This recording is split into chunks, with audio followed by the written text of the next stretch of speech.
നിലമ്പൂർ ഇലക്ഷന് ശേഷം കേരളത്തിൻ്റെ സാമൂഹിക, സാംസ്കാരിക, രാഷ്ട്രീയ രംഗം വളരെയധികം ചർച്ച ചെയ്യുന്ന, മാധ്യമങ്ങളിൽ വളരെ കൂടുതൽ പ്രാധാന്യത്തോടുകൂടി നിറഞ്ഞു വരുന്ന ഒരു ടോപ്പിക്കായി മാറിയിരിക്കുന്നു സൂംബ ഡാൻസ്. ആദ്യമായിട്ട് സൂംബ ഡാൻസ് ഞാൻ കാണുന്നത് UAE ഒരു ജിമ്മിലാണ്. എന്താണ് സൂംബ ഡാൻസ് എന്ന് അറിയാൻ ശ്രമിച്ചിരുന്നു. തീർച്ചയായിട്ടും കുട്ടികളുടെ വ്യായാമവും അവരുടെ ഫിസിക്കൽ ആക്ടിവിറ്റി കൂട്ടാനും അതോടൊപ്പം ലഹരിയിലേക്ക് അവരിൽ നിന്ന് ശ്രദ്ധ മാറ്റാനുമൊക്കെ സൂംബ ഡാൻസിന് പറ്റും എന്നൊക്കെയാണ് രാഷ്ട്രീയ നേതാക്കൾ പറയുന്നത്. പല സാംസ്കാരിക നായകന്മാരും മാധ്യമങ്ങളിലെ പല ആങ്കേഴ്സും വളരെ ആക്റ്റീവായിട്ട് തന്നെ ഈ ഒരു ഫിലോസഫി പ്രൊമോട്ട് ചെയ്യുന്നുണ്ട്. തീർച്ചയായിട്ടും ഈ ഒരു ഫിലോസഫി പ്രൊമോട്ട് ചെയ്യപ്പെടുമ്പോൾ ചില പ്രത്യേക മുസ്ലിം സംഘടനകളും ഇതിനെതിരെ തിരിയുന്നുമുണ്ട്. there is a collateral damage. ചർച്ച വളരെ ആക്റ്റീവായി പോകുന്നു. ഏതെങ്കിലും പ്രത്യേക സാംസ്കാരിക അല്ലെങ്കിൽ സാമൂഹിക സംഘടനയെ പോലും ഇത് ലക്ഷ്യം വെക്കുന്നു എന്ന രീതിയിൽ പോലും ചർച്ച മുന്നോട്ട് പോവുകയാണ്. സൂംബ ഡാൻസ് വേണോ വേണ്ടേ എന്നുള്ളത് സർക്കാർ ആലോചിക്കുകയാണ്. ചിലപ്പോൾ ഗവൺമെൻറ് സ്കൂളുകളിൽ അത് നിർബന്ധമാക്കിയേക്കാം. അല്ലെങ്കിൽ സൂംബ ഡാൻസ് പോലെ അല്ലെങ്കിൽ വേറെ രീതിയിലുള്ള ഒരു ഫിസിക്കൽ ആക്ടിവിറ്റി ചിലപ്പോൾ വന്നേക്കാം. അത് ഒരു വേറെ ചർച്ച തന്നെയാണ്. ഇന്ന് ഈ ഒരു എപ്പിസോഡിൽ എനിക്ക് ചെറിയ ചില കാര്യങ്ങൾ ഷെയർ ചെയ്യാനുണ്ട്. നിർഭാഗ്യവശാൽ സൂംബ ഡാൻസിനെ കുറിച്ചല്ല, മറിച്ച് നമ്മുടെ സ്കൂളുകളിൽ, കോളേജുകളിൽ പഠിക്കുന്ന കുട്ടികളെക്കുറിച്ചാണ്. ലഹരിയുമായി ബന്ധപ്പെട്ട്, വ്യായാമവും അതോടൊപ്പം ഡാൻസുമായി ബന്ധപ്പെട്ടൊക്കെ വളരെ ആക്റ്റീവായി ചർച്ച ചെയ്യാൻ പല കൂട്ടരും ഇപ്പോൾ വളരെയധികം താല്പര്യം കാണിക്കുന്നത് കൊണ്ട് ആ ഒരു ടോപ്പിക്കിൽ നിന്ന് മാറി അധികമൊന്നും ഇപ്പോൾ ചർച്ച ചെയ്യാത്ത ഒരു ടോപ്പിക്കിലേക്ക് വരാം. അതായത് നമ്മുടെ യൂത്ത്, നമ്മുടെ ജനറേഷൻ, യങ്ങർ ജനറേഷൻ സ്കൂളുകളിലും കോളേജുകളിലും പഠിച്ച് പുറത്തു വരുന്ന ഈ ജനറേഷൻ അവരുടെ എംപ്ലോയ്മെൻ്റാണ്, അൺഎംപ്ലോയ്മെൻ്റാണ്. സർക്കാർ അത് LDF ആയാലും UDF ആയാലും അതെല്ലാം മൂന്നാം മുന്നണി ആയാലും, ഇനിയിപ്പോൾ ഫ്യൂച്ചറിൽ വരുമോ എന്നറിയില്ല, ഏത് മുന്നണി വന്നാലും ഈ ഒരു ടോപ്പിക് ചർച്ച ചെയ്യപ്പെടേണ്ടതാണ്. സൂംബ ഡാൻസ് ചർച്ച ചെയ്തോളൂ. ലഹരിയുമായി ബന്ധപ്പെട്ടിട്ടുള്ള കാര്യങ്ങൾ തീർച്ചയായും ചർച്ച ചെയ്യപ്പെടണം. പക്ഷേ അതുപോലെ ചർച്ച ചെയ്യപ്പെടേണ്ട അൺഎംപ്ലോയ്മെൻറ്റ് എന്ന കാര്യവും ശ്രദ്ധിക്കണം. കേരളത്തിലെ യൂത്ത് അൺഎംപ്ലോയ്മെൻറ്റ് റേറ്റ് 15 മുതൽ 29 വരെ വയസ്സുള്ള ആൾക്കാരുടെ നോക്കുകയാണെങ്കിൽ 29.9% ഇത് ദേശീയ ശരാശരിയായ 10.2% വളരെ കൂടുതലാണ്. ഈ ഫിഗേഴ്സ് പറയുമ്പോൾ ചിലപ്പോൾ ആൾക്കാർ ഡിസ്പ്യൂട്ട് ചെയ്യും. എനിക്ക് ഏതെങ്കിലും പ്രത്യേക രാഷ്ട്രീയ കക്ഷിയോട് എതിർപ്പുണ്ട് എന്ന രീതിയിൽ എനിക്ക് യാതൊരു രീതിയിലുള്ള ബയസോ അല്ലെങ്കിൽ ഏതെങ്കിലും പ്രത്യേക രാഷ്ട്രീയ നേതാവിനോട് താല്പര്യമോ ഇല്ല. മറിച്ച് ചില സത്യങ്ങൾ, ബുദ്ധിമുട്ട് അനുഭവിക്കുന്ന നമ്മുടെ യങ്ങർ ജനറേഷൻ്റെ കാര്യം നിങ്ങളുടെ മുമ്പിലേക്ക് എത്തിക്കുക എന്നുള്ള ഒരു റെസ്പോൺസിബിലിറ്റി ഫീൽ ചെയ്യുന്നു. അതിന് വേറൊരു റീസൺ കൂടിയുണ്ട്. ഞാൻ റൺ ചെയ്യുന്ന ഒരു എഡ്യൂക്കേഷൻ കരിയർ ചാനലുണ്ട്, യൂട്യൂബ് ചാനലുണ്ട്. അതിൽ വരുന്ന പല ചോദ്യങ്ങളും കുട്ടികൾക്ക് ഡിഗ്രി കഴിഞ്ഞ് എന്ത് ചെയ്യണം എന്നറിയുന്നില്ല, സ്കൂൾ കഴിഞ്ഞ് എന്ത് പഠിക്കണം എന്നറിയുന്നില്ല, എങ്ങോട്ട് തിരിയണം എന്നറിയില്ല, ഏത് കോഴ്സാണ് പഠിക്കേണ്ടത് എന്നറിയില്ല, ഏത് കോഴ്സ് പഠിച്ചാൽ എന്താകാൻ പറ്റുമെന്നറിയില്ല, രാജ്യത്തിലെ നല്ല എഡ്യൂക്കേഷൻ ഇൻസ്റ്റിറ്റ്യൂഷൻസ് എവിടെയൊക്കെയാണ് ഉള്ളത് എന്നറിയില്ല, അതിലേക്ക് അഡ്മിഷൻ എങ്ങനെ നേടാം എന്നറിയില്ല, ഇതിൻ്റെ കോമ്പറ്റിറ്റീവ് എക്സാമിനേഷൻസിൻ്റെ പ്രിപ്പറേഷൻ എങ്ങനെ ചെയ്യണമെന്നറിയില്ല. ഇതൊക്കെ വളരെ ബേസിക്കായ കാര്യമാണ്. ഈ ഒരു ഇൻഫർമേഷൻ നമ്മുടെ ഗവൺമെൻറ് സ്കൂളുകളിൽ അല്ല, ഈവൻ പ്രൈവറ്റ് സ്കൂളുകളിൽ പോലും നൽകപ്പെടുന്നില്ല. ഈ സൂംബ ഡാൻസുമായി ബന്ധപ്പെട്ട കാര്യം ഗവൺമെൻറ് സ്കൂളുകളുമായി ബന്ധപ്പെട്ട് ബോയിൽ ചെയ്യുന്നത് കൊണ്ട് തീർച്ചയായിട്ടും എനിക്ക് ഗവൺമെൻറ് സ്കൂളുകളിലെ കാര്യമാണ് ഇവിടെ പറയാനുള്ളത്. സോ സർക്കാർ നല്ല താല്പര്യം കാണിക്കുന്നു ഡാൻസിനെ കുറിച്ച്. വളരെ നല്ല കാര്യമാണ്. അത് ഏതെങ്കിലും റിലീജിയനെ ഹേർട്ട് ചെയ്യുന്നെങ്കിൽ അത് സർക്കാരിൻ്റെ പെർവ്യൂ അല്ല. അവർക്ക് അതിൽ ബേജാറാക്കേണ്ട കാര്യമൊന്നുമില്ല. കാരണം അത് 4-ാം നൂറ്റാണ്ടോ 6-ാം നൂറ്റാണ്ടോ പഴയ മതമാണ്. അതുകൊണ്ടാണ് അവർ മുന്നോട്ട് വരാത്തത് എന്നൊക്കെയുള്ള കാര്യങ്ങളാണ് ഇന്ന് പലപ്പോഴും സോഷ്യൽ മീഡിയയിൽ ചർച്ച ചെയ്യപ്പെടുന്നത്. പക്ഷേ ഈ പറഞ്ഞ ബേസിക് ക്വസ്റ്റ്യൻസ്, അൺഎംപ്ലോയ്മെൻറ്റുമായി ബന്ധപ്പെട്ട കാര്യം, ഹയർ എഡ്യൂക്കേഷനുമായി ബന്ധപ്പെട്ടിട്ടുള്ള കാര്യം, കരിയർ ഗൈഡൻസുമായി ബന്ധപ്പെട്ടിട്ടുള്ള കാര്യം, ഇതൊക്കെ വളരെ ബേസിക്കാണ്. സ്കൂളുകളിൽ ചർച്ച ചെയ്യപ്പെടേണ്ടതാണ്. കുട്ടികൾക്ക് കാര്യങ്ങൾ മനസ്സിലാക്കി കൊടുക്കേണ്ടതാണ്. ഇന്ന് സോഷ്യൽ മീഡിയ ഉണ്ട്, താങ്ക്ഫുള്ളി യൂട്യൂബുണ്ട്, പോഡ്കാസ്റ്റുകളുണ്ട്. പല കുട്ടികളും ഇനീഷ്യേറ്റീവ് എടുത്ത് മനസ്സിലാക്കാൻ ശ്രമിക്കുന്നുണ്ട്. പക്ഷേ സ്കൂളുകളിൽ നിന്ന് ഏത് രീതിയിലുള്ള ഒരു ഇനീഷ്യേറ്റീവാണ്, ഒരു മോട്ടിവേഷനാണ്, ഇൻസ്പിറേഷനാണ്, അല്ലെങ്കിൽ അറ്റ്ലീസ്റ്റ് ഇൻഫർമേഷൻ ഷെയറിംഗ് സെഷനാണ് കൊടുക്കുന്നത് എന്ന് അറിയാൻ എനിക്ക് വലിയ താല്പര്യമുണ്ട്.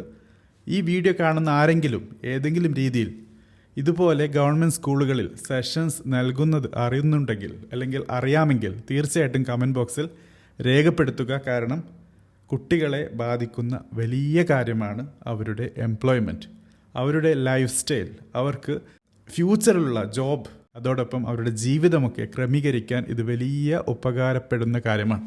ഇന്ന് പല ആൾക്കാരും ഗ്രാജുവേഷൻ കഴിഞ്ഞ് വീട്ടിലിരിപ്പാണ്. അവർക്ക് എന്ത് ചെയ്യണം എന്ന് അറിയാത്തത് കൊണ്ട്. ഈ പറഞ്ഞൊരു കണക്ക് അതിന് ഒരു ഉദാഹരണമാണ്. ഇനി നമുക്ക് അടുത്ത ഒരു കാര്യത്തിലേക്ക് പോകാം. അതായത് എഡ്യൂക്കേറ്റഡ് മെയിൽ അൺഎംപ്ലോയ്മെൻറ്റിൻ്റെ കാര്യം 31.28% ആണ്. അതായത് എഡ്യൂക്കേഷൻ നേടിയ, ഗ്രാജുവേഷൻ ഒക്കെയുള്ള, അല്ലെങ്കിൽ അറ്റ്ലീസ്റ്റ് ഡിപ്ലോമ ചെയ്ത 15-നും 29-നും വയസ്സിനിടയിലുള്ള ആൾക്കാരുടെ കണക്കാണ്. ഇതും ദേശീയ ശരാശരിയായ 20.28%-ന് മുകളിലാണ്. സോ ഇൻ്റർനാഷണൽ ലേബർ ഓർഗനൈസേഷൻ ILOയുടെ കണക്ക് 2024 പുറത്തു വന്നപ്പോൾ ഈ ഒരു കാര്യമാണ് മനസ്സിലാക്കാൻ പറ്റുന്നത്. സോ ചില ഫാക്ട്സ് തീർച്ചയായിട്ടും ഇവിടെ അറിയേണ്ടതായിട്ടുണ്ട്, റീസൺ അറിയേണ്ടതായിട്ടുണ്ട്. ഒന്നാമത്തത് സ്കിൽ ജോബ് മിസ്മാച്ചാണ്. അതായത് കുട്ടികൾ പഠിച്ചതിന് ശേഷം അവർ നേടുന്ന, അക്വയർ ചെയ്യുന്ന സ്കില്ലും മാർക്കറ്റിൽ എക്സിസ്റ്റ് ചെയ്യുന്ന ജോബും തമ്മിൽ വലിയ ഡിസ്കണക്റ്റ് ഉണ്ട് എന്നുള്ളതാണ്. ഈ ഒരു ഡിസ്കണക്റ്റ് ഒഴിവാക്കേണ്ടത് ആരാണ്? ആരുടെ കയ്യിലാണ് ഈ രീതിയിലുള്ള കണക്കുകളുള്ളത്? ഒബ്വിയസ്ലി ഗവൺമെൻറ്റിൻ്റെ കയ്യിലാണ്. അത് LDF ആയാലും UDF ആയാലും അതല്ല വേറെ ആരായാലും. സോ സർക്കാർ ഏറ്റവും കൂടുതൽ ശ്രദ്ധിക്കേണ്ട ഒരു കാര്യം എന്നുള്ളത് ഈ രീതിയിൽ മാർക്കറ്റിലുള്ള ജോബ് സിറ്റുവേഷൻ എന്താണ് അത് സ്കൂളുകളിലേക്ക് അറിയിക്കുക, ആ രീതിയിലുള്ള ടീച്ചേഴ്സിനെ വാർത്തെടുക്കുക, അങ്ങനെ യൂസ്ഫുള്ളായ ഒരു എഡ്യൂക്കേഷൻ നൽകാനുള്ള താല്പര്യം കാണിക്കുക എന്നുള്ളതാണ്. ഇത് ഞാൻ പറയുന്നത് എല്ലാം തികഞ്ഞ ഒരു വ്യക്തിയായതുകൊണ്ടല്ല, മറിച്ച് വലിയൊരു കൺസേൺ ഉള്ളത് കൊണ്ടാണ്. നമ്മുടെ കുട്ടികൾക്ക് തീർച്ചയായിട്ടും അവർക്ക് ജോലി വേണം, എങ്കിൽ മാത്രമേ അവർക്ക് നല്ല രീതിയിൽ ജീവിക്കാൻ, അല്ലെങ്കിൽ അറ്റ്ലീസ്റ്റ് അവരുടെ ഫ്യൂച്ചർ അവർക്ക് പ്ലാൻ ചെയ്യാൻ പറ്റൂ. തീർച്ചയായിട്ടും സർക്കാർ ഇതിന് ഒരു തീരുമാനം ഉണ്ടാക്കണം. സൂംബ ഡാൻസിൻ്റെ കാര്യം നിങ്ങൾ ചെയ്തോളൂ, ഇംപ്ലിമെൻറ്റ് ചെയ്തോളൂ, കമ്പൽസറി ആക്കി വെച്ചോളൂ, നോ പ്രോബ്ലം. പക്ഷേ ഈ ഒരു കാര്യത്തിനെക്കുറിച്ചും നിങ്ങൾ എന്തെങ്കിലുമൊക്കെ പറയണം. രണ്ടാമത്തത് നമ്മുടെ കുട്ടികളിലുണ്ടാകുന്ന ഹൈ വേജ് എക്സ്പെക്റ്റേഷനാണ്. അതായത് എഡ്യൂക്കേറ്റഡായ, ഗ്രാജുവേഷൻ നേടിയ കുട്ടികൾ സ്വാഭാവികമായും അവർ പ്രതീക്ഷിക്കുന്നത് വലിയ സാലറിയാണ്, ഡീസൻറ്റ് ജോബാണ്. പക്ഷേ ലോക്കലി നമ്മുടെ നാട്ടിൽ ആ രീതിയിലുള്ള ജോബ് ലഭിക്കുന്നില്ല എന്നുള്ളതാണ്. എൻ്റെ ഒരു കാര്യം തന്നെ പറയാം. ഏകദേശം എൻ്റെ ഒരു 35-36 ഏജിൽ ഗൾഫിൽ നിന്ന് ചെറിയൊരു 1-2 മാസത്തിൻ്റെ ഒരു ഗ്യാപ്പ് ഉണ്ടായിരുന്നു. ചെറിയൊരു ജോബിന് അപ്ലൈ ചെയ്തപ്പോൾ എനിക്ക് നാട്ടിൽ നിന്ന് ഓഫർ ചെയ്യപ്പെട്ട ജോബിൻ്റെ സാലറി എന്നുള്ളത് 12,000 ഇന്ത്യൻ റുപ്പീസാണ്. ജസ്റ്റ് ഇമാജിൻ, എൻജിനീയറിംഗ് കഴിഞ്ഞ MBA ഉള്ള 10 വർഷത്തിൽ കൂടുതൽ എക്സ്പീരിയൻസ് ഉള്ള ഒരാൾക്ക് നാട്ടിൽ ഓഫർ ചെയ്യപ്പെട്ട സാലറി, അതൊരു പ്രൈവറ്റ് ഇൻസ്റ്റിറ്റ്യൂഷനിൽ നിന്നാണ് 12,000 ഇന്ത്യൻ റുപ്പീസ്. സോ ഇതാണ് നമ്മുടെ സിറ്റുവേഷൻ. സോ ഇത് പ്രൈവറ്റ് ഇൻസ്റ്റിറ്റ്യൂട്ട് ആയതുകൊണ്ട് പറയാം അത് അവർ നൽകുന്ന സാലറി അല്ല എന്നുള്ളത്. പക്ഷേ നമ്മുടെ ഗവൺമെൻറ് എന്ത് ചെയ്യുന്നു എന്ന കാര്യം ഈ രീതിയിൽ എക്സ്പീരിയൻസ്ഡ് ആയ എഡ്യൂക്കേറ്റഡ് ആയ ആൾക്ക് പോലും സാലറി ഓഫർ ചെയ്യപ്പെടാനുള്ള, അല്ലെങ്കിൽ സാലറി ശമ്പളം ലഭിക്കുന്ന, ആ രീതിയിൽ ജീവിതം പ്ലാൻ ചെയ്യാൻ പറ്റുന്ന ഒരു സിറ്റുവേഷൻ ഉണ്ടോ? ഇത് എക്സ്പീരിയൻസ്ഡ് ആയ കാര്യമാണെങ്കിൽ എക്സ്പീരിയൻസ് ഇല്ലാത്ത ഫ്രഷേഴ്സിൻ്റെ സിറ്റുവേഷൻ എന്താണ്? അടുത്ത ഒരു പോയിൻ്റ് എന്നുള്ളത് മൈഗ്രേഷൻ പ്രിഫറൻസാണ്. 30% യൂത്ത് അൺഎംപ്ലോയിഡ്, അതായത് ലോക്കൽ ജോബ് ഇല്ലാതെ ഉള്ള കൂട്ടുകാർ നാട്ടിൽ നിന്ന് പുറം രാജ്യങ്ങളിലേക്ക് പോവുകയാണ്. ഓൾമോസ്റ്റ് 30%. കേരള മൈഗ്രേഷൻ സർവേ 2023 വെളിപ്പെടുത്തുന്ന ഒരു കാര്യമാണ്. 30%.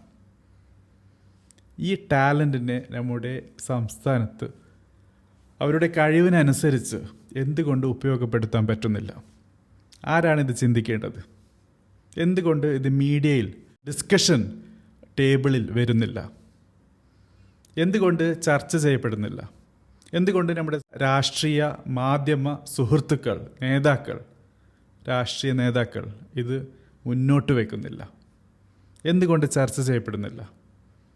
LDF 5 വർഷം ഭരിച്ചാൽ അടുത്ത 5 വർഷം UDF, വീണ്ടും LDF, വീണ്ടും UDF, അങ്ങനെ ആ ഒരു ചെയിൻ മുന്നോട്ട് പോകും. പക്ഷേ അങ്ങനെ മുന്നോട്ട് പോയാൽ എന്താണ് ജനങ്ങൾക്ക് ലഭിക്കുന്ന ലാഭം?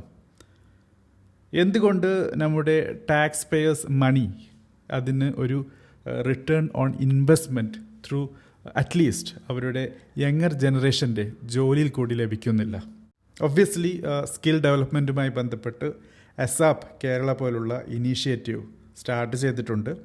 ഏകദേശം 2.5 ലക്ഷം സ്റ്റുഡൻസിനെ ട്രെയിൻ ചെയ്ത് വാർത്തെടുത്ത് ട്രെയിനിങ്ങും മറ്റും കൊടുക്കുന്നുണ്ട്. പക്ഷേ അഗെയിൻ ഡിസ്പ്യൂട്ടഡ്. എത്രത്തോളം എഫക്റ്റീവ് ആണ് എന്ന കാര്യം ഒരു കണക്കിൽ കാണാൻ പറ്റുന്നില്ല. സോ എന്തുകൊണ്ടാണ് ഈ ഒരു ടോപ്പിക് ചർച്ച ചെയ്യപ്പെടാത്തത്? ബോറിംഗ് ആയതുകൊണ്ടാണ്? അതല്ല എരിവും പുളിവും ചേർത്താൽ ആവശ്യത്തിന് വറക്കാൻ പറ്റാത്തത് കൊണ്ടാണ്?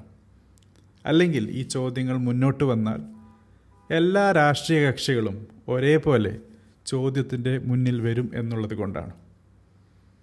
നമ്മുടെ സംസ്ഥാനത്തിൻ്റെ പല ഇൻഡെക്സ് വെച്ചിട്ടും അവരുടെ പല ഗ്രോത്ത് വെച്ചിട്ടും നാം പുളകം കൊള്ളാറുണ്ട്. പക്ഷേ ഈ ഒരു ചില സത്യങ്ങൾ അതുകൂടി നമുക്ക് മറച്ചു വെക്കാൻ പറ്റുമോ? ആരാണ് ചർച്ച ചെയ്യേണ്ടത്? എപ്പോഴാണ് ചർച്ച ചെയ്യേണ്ടത്? ഓരോ വർഷവും യുവാക്കൾ, യുവതികൾ സംസ്ഥാനം, നാട് വിട്ട് പുറത്തു പോവുകയാണ്. വീട് വിട്ട്, വീട്ടുകാരെ വിട്ട്, നാട്ടുകാരെ വിട്ട്, അവർക്കിഷ്ടപ്പെട്ട സ്വന്തം മണ്ണിനെ വിട്ട് പുറത്തു പോവുകയാണ്. അവർക്ക് തിരിച്ചു വരാൻ പറ്റുന്നില്ല. ചില ആൾക്കാർക്കൊക്കെ തീർച്ചയായിട്ടും ഇൻ്റർനാഷണൽ ഡെസ്റ്റിനേഷൻസ് താല്പര്യമായിരിക്കാം. പക്ഷേ പലപ്പോഴും താല്പര്യമില്ലാതെ നാട്ടിൽ പ്രോപ്പറായിട്ടുള്ള ഓപ്പർച്യൂണിറ്റി ഇല്ലാത്തത് കൊണ്ട് പോകുന്ന ആൾക്കാരാണ്. ഇവർക്ക് എങ്ങനെ ഒരു നല്ല ലൈഫ് ജോബിൽ കൂടി നൽകാൻ പറ്റും? എഡ്യൂക്കേഷൻ കോഴ്സുകൾ പല രീതിയിൽ നൽകുന്നുണ്ട്. പല ഇൻസ്റ്റിറ്റ്യൂഷൻസും കൊള്ള നടത്തുന്ന രീതിയിലാണ് ഫീസൊക്കെ വെച്ച് പഠിപ്പിക്കുന്നത്. പക്ഷേ ഈ രീതിയിലുള്ള കോഴ്സുകളുടെ ഒരു യൂസ്ഫുൾനെസ് എന്നുള്ളത്, അല്ലെങ്കിൽ യൂട്ടിലിറ്റി എന്നുള്ളത്, അത് പഠിച്ചതിന് ശേഷം എങ്ങനെയാണ് അതിൻ്റെ ബെനിഫിറ്റ് ഇവർക്ക് ലഭിക്കുന്നത്? ആരാണ് ഇതിൻ്റെ അക്കൗണ്ടബിലിറ്റി സ്വീകരിക്കുന്നത്? ഗവൺമെൻറ്റിൻ്റെ ഭാഗത്ത് നിന്ന് എന്തെങ്കിലും ഒരു ഇനീഷ്യേറ്റീവ് വരുന്നുണ്ടോ? മയക്കുമരുന്നും അതുപോലെയുള്ള പല കാര്യങ്ങളും തീർച്ചയായിട്ടും നമ്മുടെ സമൂഹത്തിൽ നിന്ന് മാറ്റണം. അതിന് സുംബ അല്ല, എന്ത് ഡാൻസ് കൊണ്ടുവന്നാലും if that is effective, proven, തീർച്ചയായിട്ടും 200% സപ്പോർട്ട് എല്ലായിടത്തു നിന്നും ലഭിക്കും. അതല്ലാതെ ചില രാഷ്ട്രീയ ലാഭത്തിന് വേണ്ടി, ചില പ്രത്യേക സോഷ്യൽ എൻജിനീയറിംഗ് ചെയ്യാൻ വേണ്ടി ഈ രീതിയിലുള്ള കാര്യങ്ങൾ കൊണ്ടുവരുമ്പോൾ അത് സമൂഹത്തെ ഡിവൈഡ് ചെയ്യുന്നു. അങ്ങനെ ഡിവൈഡ് ചെയ്ത് വോട്ട് നേടി ചിലപ്പോൾ അടുത്ത വർഷം അല്ലെങ്കിൽ അടുത്ത ടേമിൽ ഇലക്ഷനിൽ റിസൾട്ട് വരുമ്പോൾ ജയിച്ച് ഒരു മന്ത്രിസഭ ഉണ്ടാക്കിയേക്കാം. അങ്ങനെയുള്ളൊരു സിറ്റുവേഷൻ വന്നേക്കാം. പക്ഷേ അങ്ങനെയുള്ള ഒരു മന്ത്രിസഭ വെച്ച് നാട് ഭരിക്കുമ്പോൾ, ഇങ്ങനെ ഡിവൈഡഡായ ഒരു നാടിനെ ഭരിക്കുമ്പോൾ എന്ത് രസമാണ്, അല്ലെങ്കിൽ എന്ത് ബെനിഫിറ്റാണ് അത് ഓവറോളായിട്ട് ലോങ് ടേമിൽ ആ നാടിന് നൽകുന്നത്? ഇടതുപക്ഷം ഹൃദയപക്ഷം എന്നൊക്കെ പറയാറുണ്ട്. ആ രീതിയിലുള്ള ഒരു അപ്രോച്ച് പ്രതീക്ഷിക്കാൻ പറ്റുമോ? ഏകദേശം 2 ടേംസ് കണ്ടിന്യൂസ് ആയിട്ട് ഭരിക്കുന്ന മുന്നണിയാണ്. 3rd ടേം കൂടി ലഭിക്കുമെന്നാണ് നേതാക്കൾ പറയുന്നത്. ഇങ്ങനെ ലഭിക്കുമ്പോൾ നമ്മുടെ യുവാക്കളിൽ എത്രത്തോളം നല്ല പോസിറ്റീവ് ഇമ്പാക്റ്റ് അതിന് കൊണ്ടുവരാൻ പറ്റും എന്ന് അറിയാൻ താല്പര്യമുണ്ട്. ഈ വീഡിയോ കാണുന്ന ഏതൊരു കൂട്ടുകാരനും കൂട്ടുകാരിക്കും നിങ്ങളുടെ വ്യൂ പോയിൻ്റ്, നിങ്ങളുടെ ഒപ്പീനിയൻ, നിങ്ങൾ മനസ്സിലാക്കിയ കാര്യങ്ങൾ രേഖപ്പെടുത്താം. I am waiting to read each of that. I am dying to read, to understand എന്തൊക്കെയാണ്, എവിടെയൊക്കെയാണ് നമുക്ക് പിഴച്ചത്. Thank you for watching.